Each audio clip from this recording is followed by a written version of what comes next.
우리 출애굽기 스킵 출애굽기 제 20장입니다. 서로의 꿈을 지켜주는 것이 자유이다 라는 제목으로 출애굽기 20장을 살펴보도록 하겠습니다.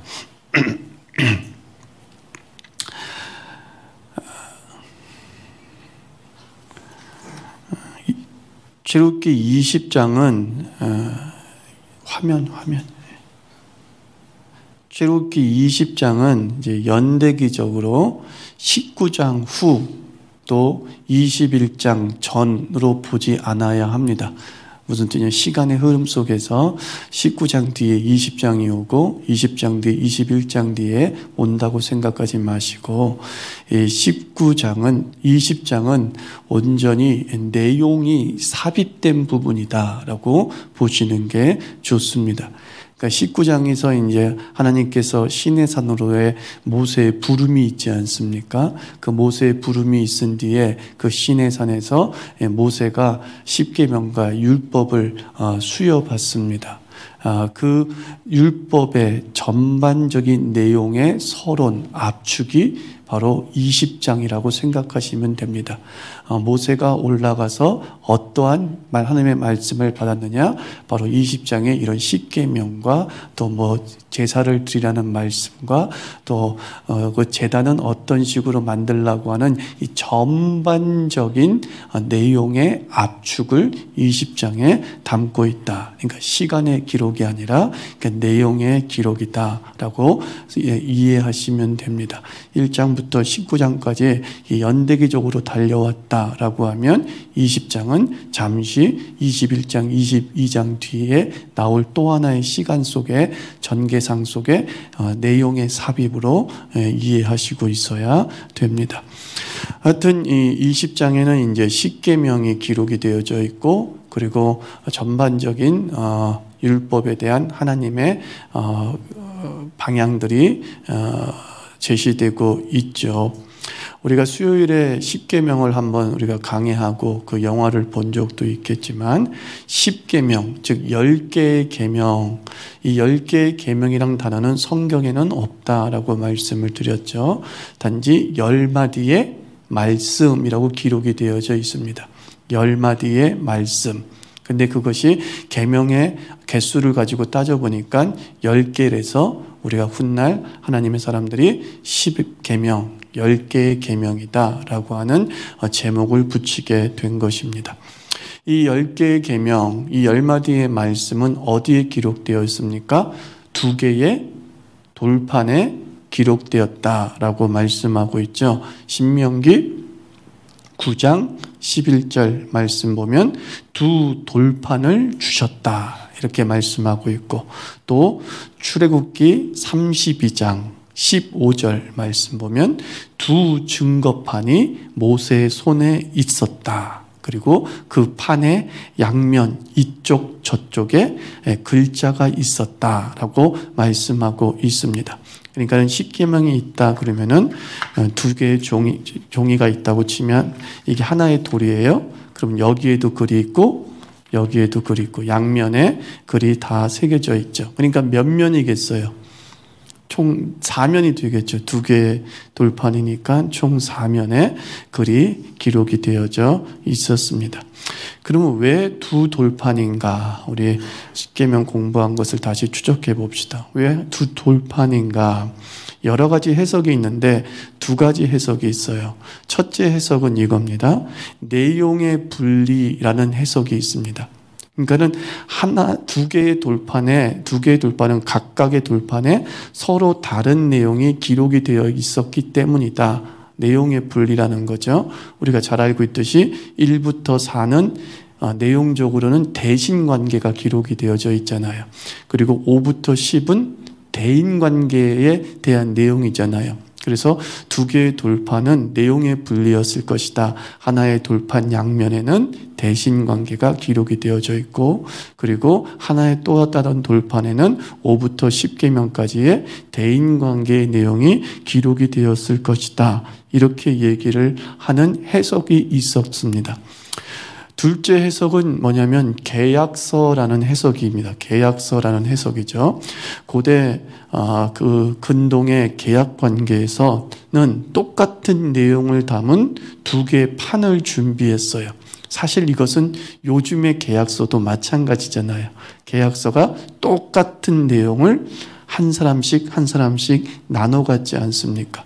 이와 마찬가지로 이것은 계약서이다. 그래서 한 개의 돌판에는 계약서의 내용이 적혀져 있고 또 하나의 돌판에도 똑같은 계약서의 내용이 적혀져 있어서 한 사람은 하나님이고 한 사람은 누구예요? 이스라엘 백성이죠. 그 두 사람의 계약 관계를 보여주기 위한 그림 언어이다라고 얘기를 하고 있습니다. 또는 이제 계약서이긴 계약서인데 정복왕이 정복당한 백성에게 이렇게 언약을 새긴 다음에 선포함으로써 이 정복당한 백성은 정복한 왕의 백성으로 편입된대요. 그러니까 결국 이 이스라엘이 누구의 백성으로 들어오는 것이다라는 것을 표현해 주고 있는 거예요. 하나님의 백성으로 들어왔다라는 것을 보여주는 것이죠. 그래서 현대 신학자들은 대부분 둘째 견해에 동의하고 있습니다. 성경이 갑자기 하늘에서 뚝 떨어진 것이 아니기 때문에 문화 속에서 쓰여진 것이 성경이라고 말씀을 드렸죠. 그러므로 두 개의 돌판이다라고 하는 것도 분명히 그 당시의 문화를 반영한다고 한다면 계약서 같은 양식이었음이 분명하다. 그래서 계약자 당사자끼리 하나의 계약서를 서로 교환하여 같이 갖고 있었던 그 풍습을 보여주고 있는 것이다 라는 거죠. 그래서 계약서란 해석이 맞습니다. 그래서 하나님이 이스라엘 백성과 계약을 맺으시는 거죠. 나는 너의 왕이고 너의 하나님이고 너는 나의 백성이고 나의 자녀이다 라고 하는 그러한 계약서를 이제 쓰게 되는 거죠. 이 십계명을 받은 과정을 보면 출애굽기 24장에 잘 나와 있죠. 하나님께서 이제 모세를 부르시고 며칠 동안 모세가 하나님과 함께 있습니까? 40일 동안 하나님 40주야를 하나님과 함께 있으면서 이 하나님의 율법을 수여받게 됩니다. 처음에 이 두 돌판의 내용은 누가 쓰셨습니까?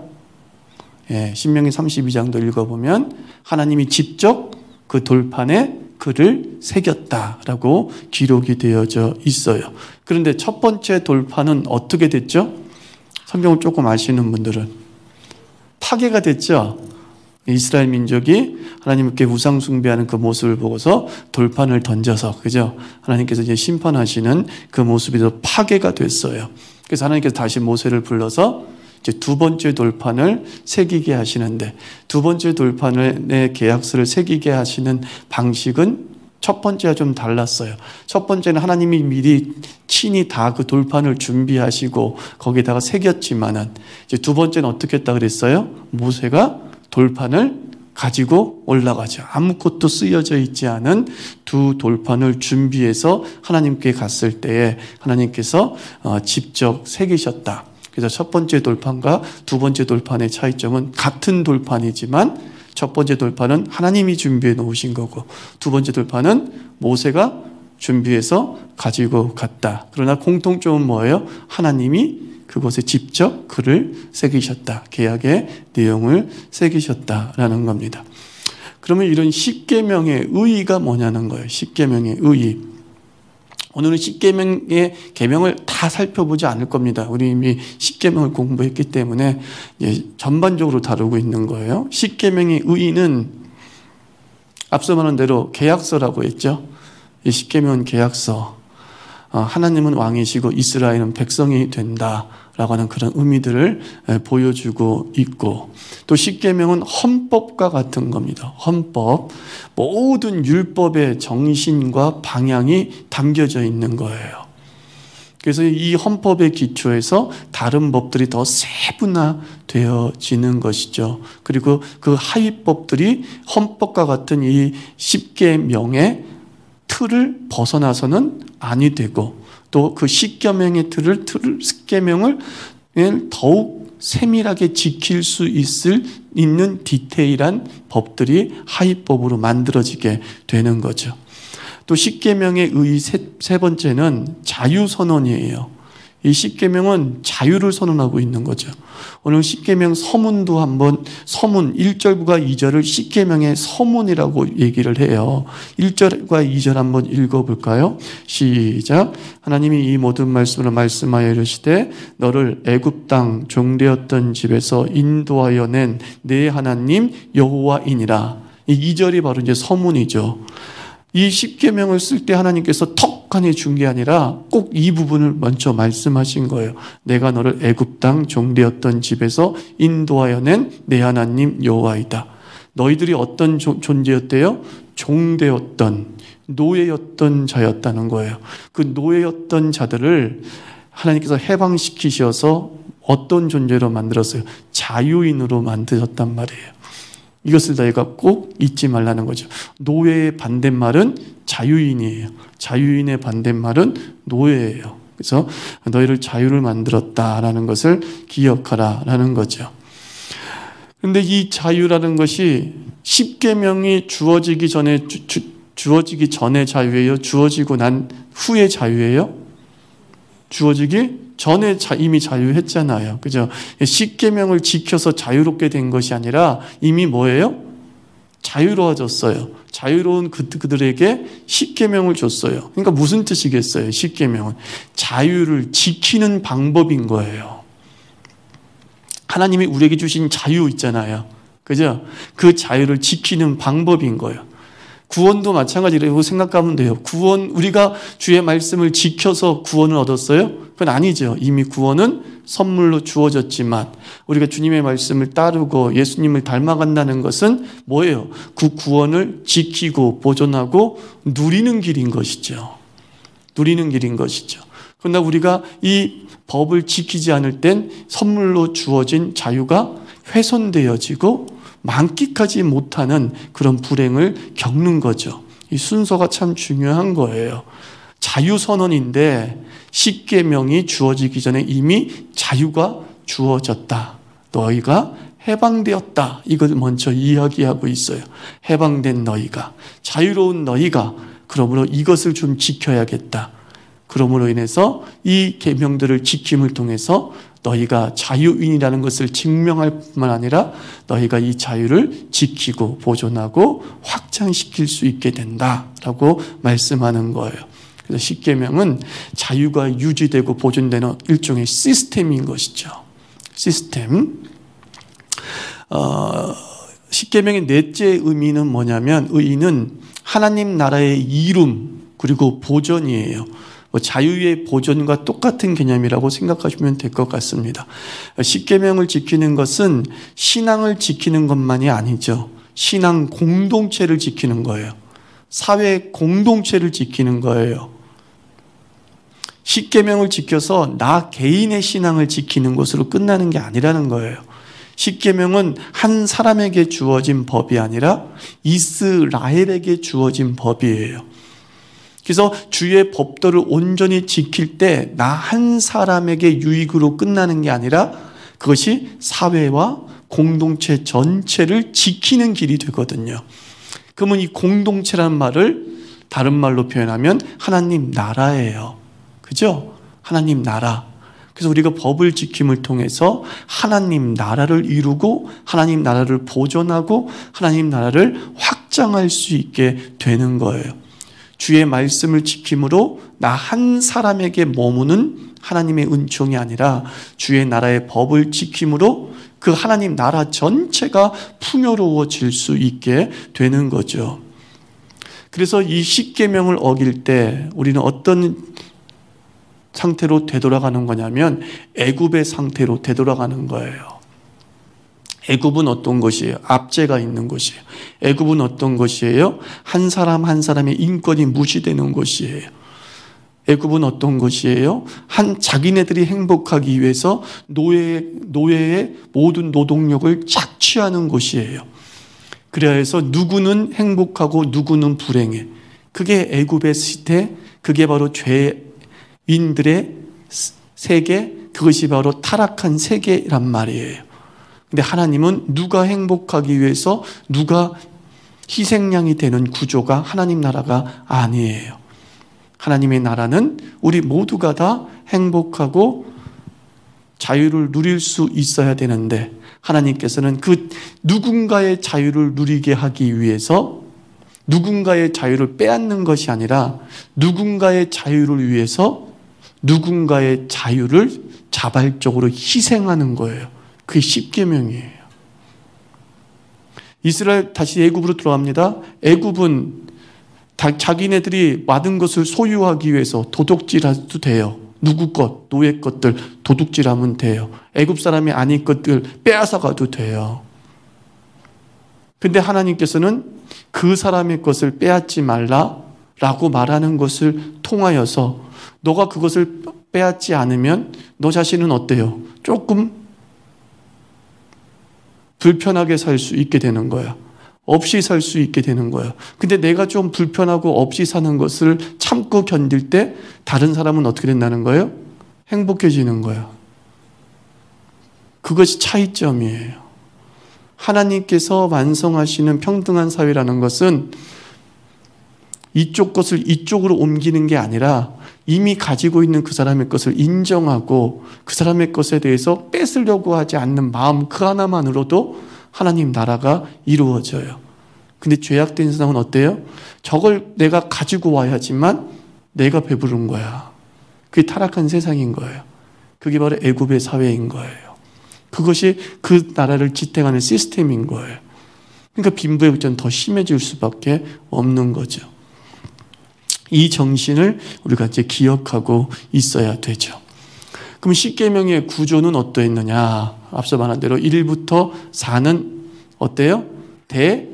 대신관계, 하나님과의 관계에서 우리가 어떻게 섬겨야 될 것인가 라는 것을 이야기하고, 5부터 10계명은 대인관계를 얘기해요. 또는 대물관계인 것이죠. 그러니까 사람과의 관계에서 어떤 규칙을 가지고 살 것인가에 대해서 이야기하고 있지요.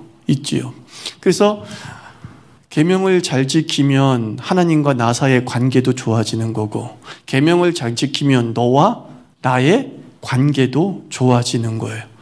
그게 십계명인 거예요. 지킴으로 인해서 행복해지고 지킴으로 인해서 관계가 더욱 좋아지는 법이 하나님의 법이다라는 거죠. 그러면 십계명의 메시지는 무엇이었느냐? 십계명의 메시지는 예수님이 한마디로 말씀해 주셨어요. 사람이 찾아서 묻습니다. 하나님 아버지, 율법이 무엇입니까? 라고 이제 묻게 되죠. 그래서 예수님께서 너무 쉽게 이야기를 했습니다. 마가복음 12장 30절에서 31절 말씀 보면 그 유명한 말씀을 하죠. 첫째는 뭐예요? 네 마음을 다하고 목숨을 다하고 뜻을 다하여 내 하나님을 뭐하라? 사랑하라. 신학자들이 십계명을 대신과 대인으로 나눴던 이유가 예수님의 해석에 근거하고 있는 거예요. 내 마음을 다하고 내 목숨을 다하고 내 뜻을 다하여 너희 하나님을 사랑해라. 그것이 율법이다. 둘째는 이것이니, 근데 정확하게 번역하면 두 번째는 이것이니, 또는 둘째 내용은 이것이니, 이런 뜻이 되는 거죠. 이것이 뭐예요? 내 이웃을 내 몸처럼 사랑하라. 이것이 율법이요 선지자의 대강령이다 라고 주님께서 말씀하셨어요. 그러니까 결국 십계명의 메시지는 뭐예요? 사랑하라는 거예요. 하나님께서 우리에게 사랑하는 법을 가르쳐 준 게 십계명이라는 거예요. 에릭 프롬의 사랑의 기술이라는 그런 제목의 책이 있지 않습니까? 그죠? 사랑의 기술. 누구나 사랑은 해요. 사랑은요, 그냥 빠지는 거예요. 감정적인 부분일 수 있어요. 근데 사랑에 빠지는 것과 사랑을 하는 것과는 좀 달라요. 그죠? 첫사랑은 이루어지지 않는다라는 말이 이제 정설로 되어 있잖아요. 첫사랑이 이루어지지 않는 이유 여러 가지가 있지만 그 중에 하나가 서툴어서라고 하죠. 그죠? 처음 사랑해 본 거야. 그러다 보니까 어떻게 자기의 마음을 표현할지 모르겠고 해서 그 첫사랑이 이루어지지 않는다는 것이죠. 그래서 우리 삶 속에서 하나님이 우리를 사랑하라라고 말씀하셨어요. 그러니까 좀 당황스러운 거야. 하나님은 자기를 사랑하기를 원하시는데 어떻게 사랑해야 되는지 모르겠어. 그러니까 이제 자기 마음대로 사랑할 수 있지 않습니까? 그죠? 근데 정말로 사랑받는다는 느낌을 받으려면 어때요? 상대방이 생각하는 어떤 사랑의 행위들이 있잖아요. 그렇게 해줄 때에 우리는 사랑받고 있구나라는 느낌을 갖는단 말이에요. 그래서 하나님이 말씀한 거예요. 나는 있잖아. 이렇게 너희들이 해줄 때 나를 사랑하고 있구나라는 생각이 드는 거야. 그러니까 너희들이 나를 사랑한다면 이런 식으로 나한테 사랑을 표현하면 내가 너무 기쁘고 너가 정말 나를 사랑하고 있구나라고 생각할 수 있어. 아주 친절하게 안내해 주신 거란 말이에요. 자, 사랑은 어떻게 해야 돼요? 상대방이 원하는 식으로 사랑해 줘야 돼요. 그게 바로 성숙한 사랑이에요. 풋사랑은 어때요? 그냥 내가 하고 싶은 대로 사랑을 해요. 그러니까 이루어져요, 안 이루어져요? 안 이루어져. 막 서로 싸움과 다툼이 벌어질 수밖에 없는 거죠. 그래서 대신관계를 통해서 이렇게 하나님을 사랑하면 하나님을만 유일하신 하나님만 섬기고 우상을 숭배하지 않고 안식일을 거룩하게 이렇게 지키면 하나님은 너 정말 나 사랑하는구나. 고맙다. 땡큐 하면서 더 깊어진다는 거죠. 대인관계에서는 서로 성도끼리 남의 것 탐하지도 않고 위증하지도 않고 아내 간음도 하지 않고 이렇게 하면은 저 사람이 날 정말 존중해주고 있기 때문에 이렇게 행동을 하는구나. 참 고맙다. 그래서 사랑이 깊어지는 거죠. 어찌 보면 십계명은 사랑의 기술을 우리에게 가르쳐 주는 거예요. 이렇게 사랑하라. 이렇게 사랑하라 라고 말씀하는 것과 똑같다라는 겁니다. 그래서 결국은 그래요, 여러분들. 이 십계명을 통해서 우리는 자유를 지키고 보존해 준다는 거잖아요. 그죠? 그러면 누구의 자유를 지키고 보존해 주는 거에 목적이에요? 십계명은 나의 자유를 지키고 보존하는 게 목적이 아니에요.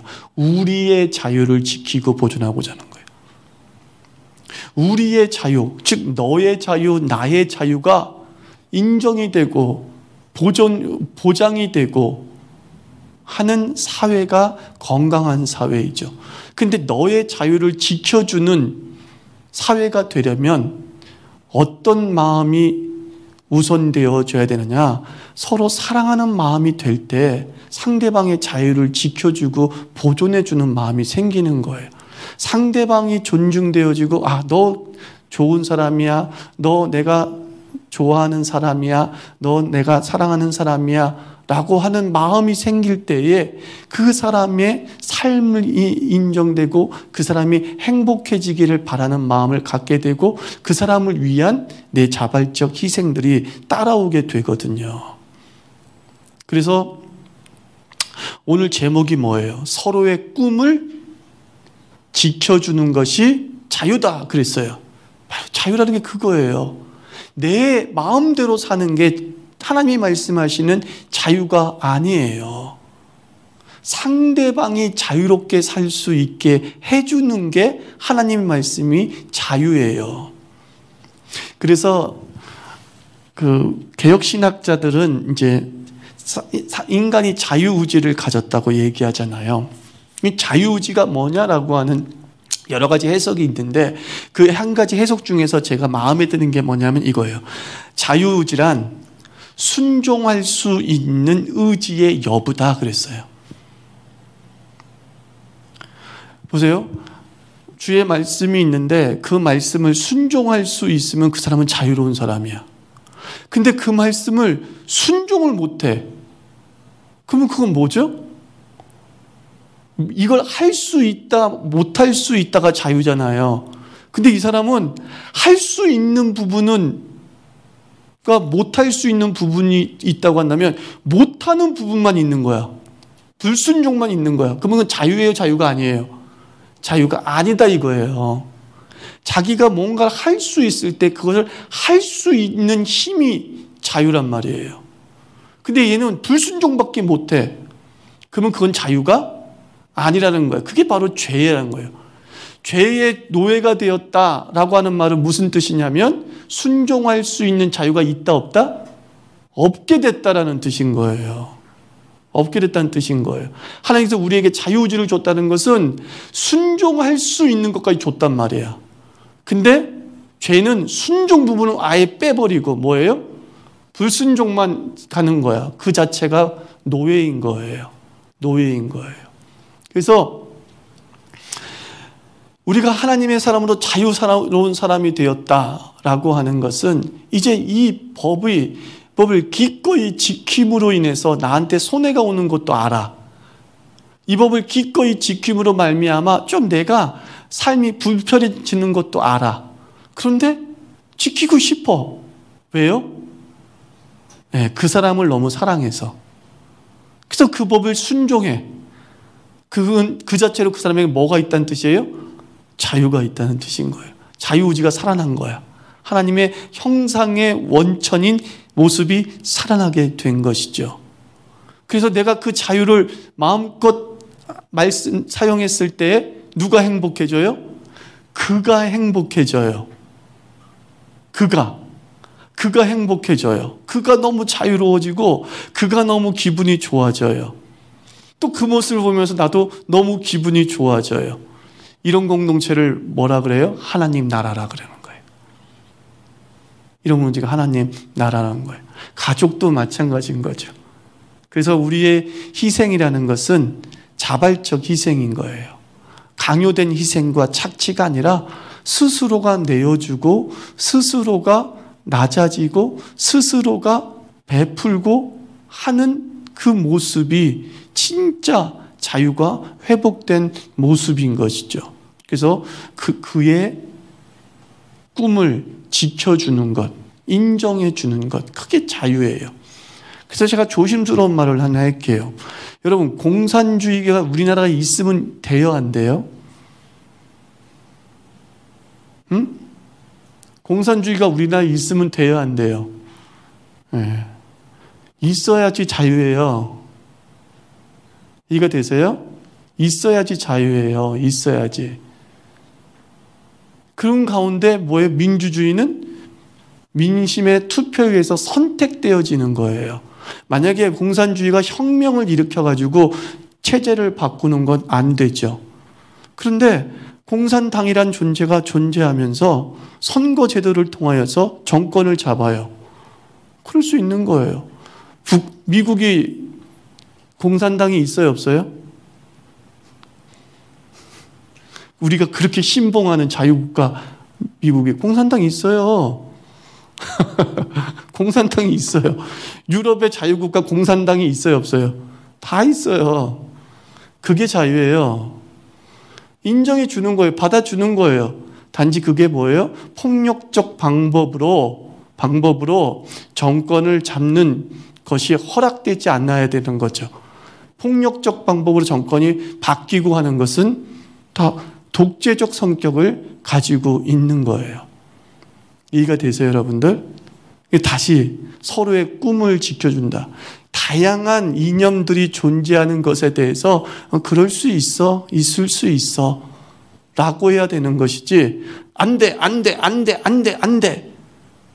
라고 말하는 그 순간 단 하나만 남는 것은 하나님의 자유가 아니에요. 하나님의 자유가 아니에요. 신앙에 있어서 온전히 하나님만 섬기지만 살아가는 방식은 다양한 것이거든요. 다양한 것. 그래서 서로 존중하면서 그럴 수 있어, 저럴 수 있어.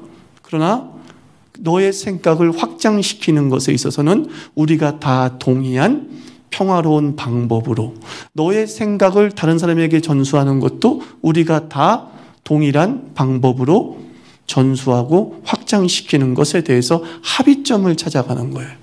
그런데 우리는 민주주의라는 방식으로 각자의 자유를 펼쳐나가는 방법을 선택을 한 거예요. 민주주의 방식으로. 민주주의 방식은 뭐예요? 여러 가지 해석이 있을 수 있지만 가장 쉬운 방법이 다수결 원칙인 거예요.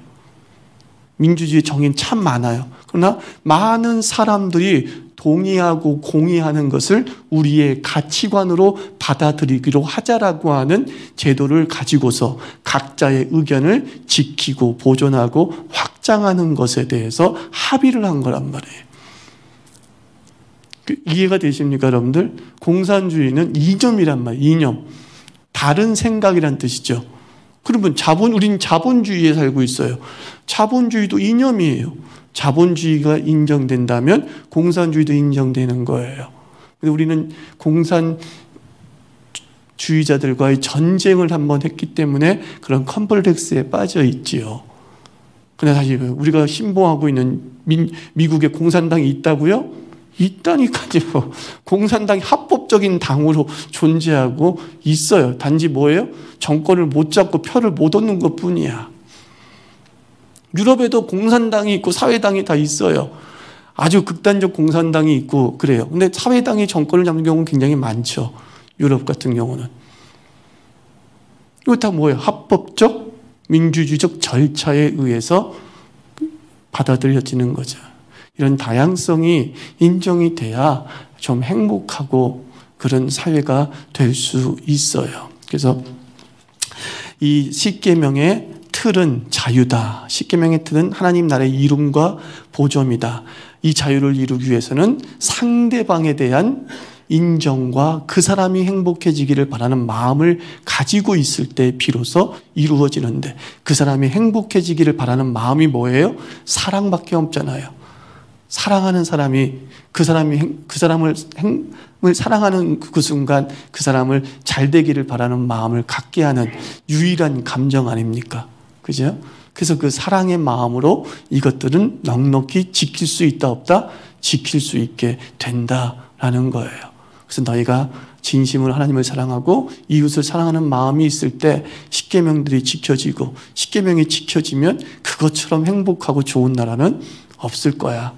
그것처럼 정말 멋지고 아름다운 공동체는 없을 거야 라고 하나님께서 큰 틀을 이제 보여주셨다라고 생각하시면 되겠습니다.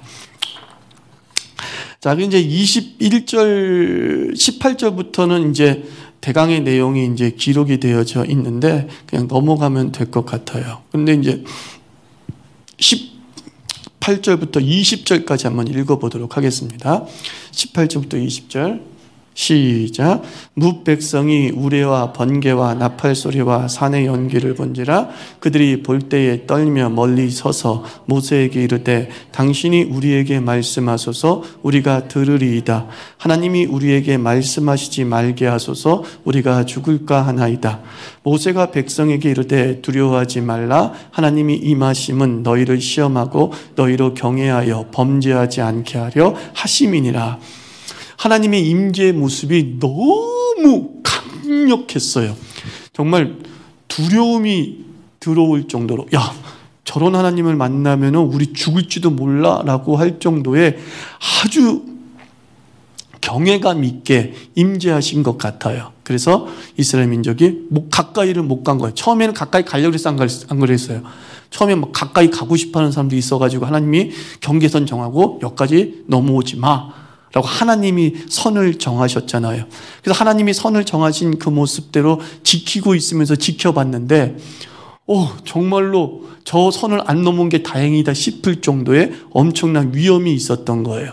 그래서 그 위험을 보고서 죽을까 걱정했습니다. 우리는 더 이상 안 가겠습니다. 모세, 당신이 항상 하나님을 만나가지고 우리에게 말씀하시면 우린 다 하나님의 말씀으로 다 받아들이겠습니다. 그래서 이제 모세가 얘기하기를, 그렇게 하나님이 위험 있게 임재하신 것은 너희를 시험해서 너희로 인해 너희가 경외하고 범죄하지 않게 하기 위함이다 그랬어요.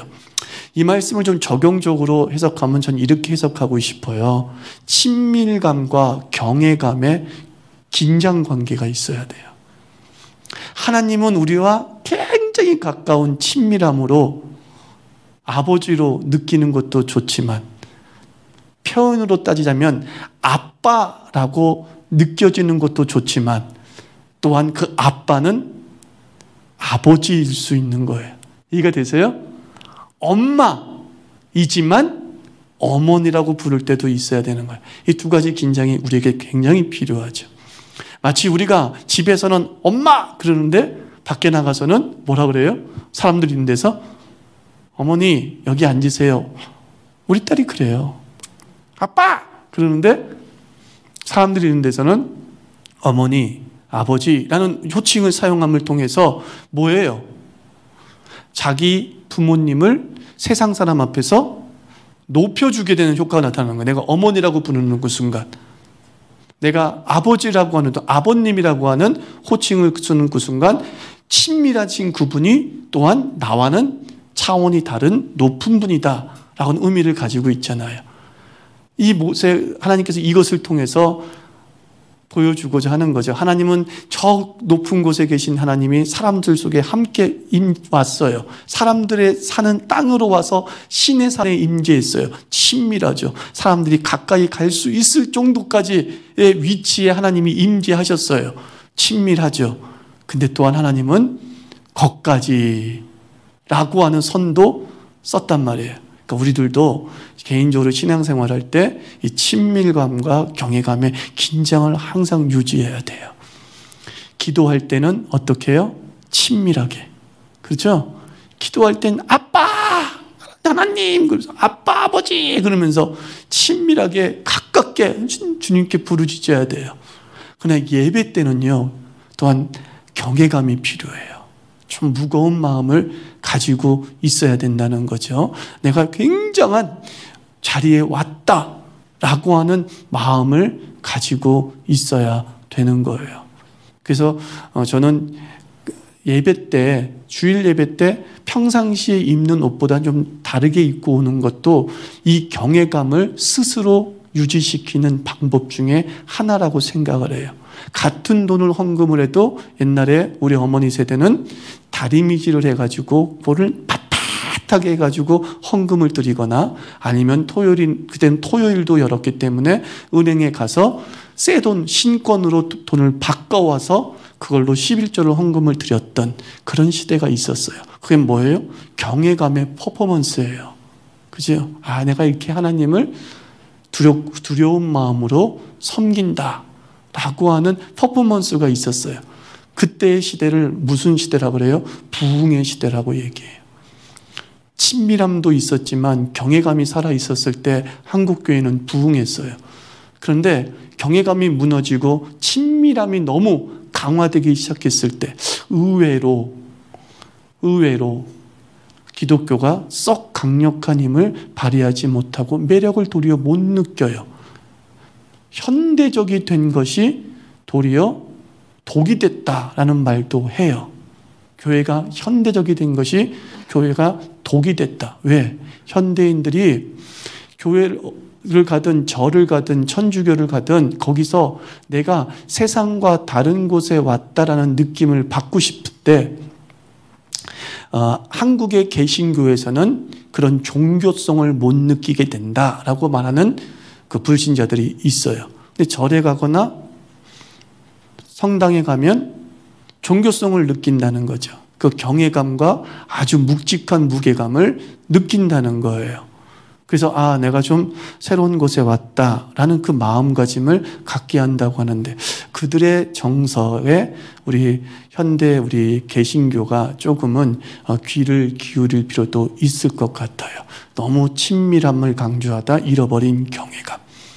이것의 긴장 관계를 어떻게 유지하느냐, 교회적으로 어떻게 유지하느냐, 그리고 개인적으로도 어떻게 이것을 유지하느냐라는 것에 대해서 생각하면서 신앙생활하면 참 좋지 않을까 싶습니다. 이상으로 20장을 마치도록 하겠습니다. 같이 기도하고 마칩시다. 자유라는 건 서로의 자유를 지켜주는 게 진짜 하나님의 자유입니다. 주의 법을 지키면 우리의 자유도가 나의 자유도만 높아지는 게 아니라 우리의 자유도가 이렇게 높아지는 게 하나님의 법의 특징이에요. 그래서 서로를 사랑하는 마음으로 기꺼이 서로가 행복해지기를 바라는 마음으로 서로를 존중해주고 배려해주는 그런 시스템들이 이 땅에 뿌리 깊게 내리게 될 때 사람 사는 세상 같고 살맛 나는 세상이 될 거라고 저는 믿어 의심치 않습니다. 하나님 아버지, 서로가 존중하고 행복해지는 그런 나라가 되게 하여 주시옵소서. 함께 기도하겠습니다.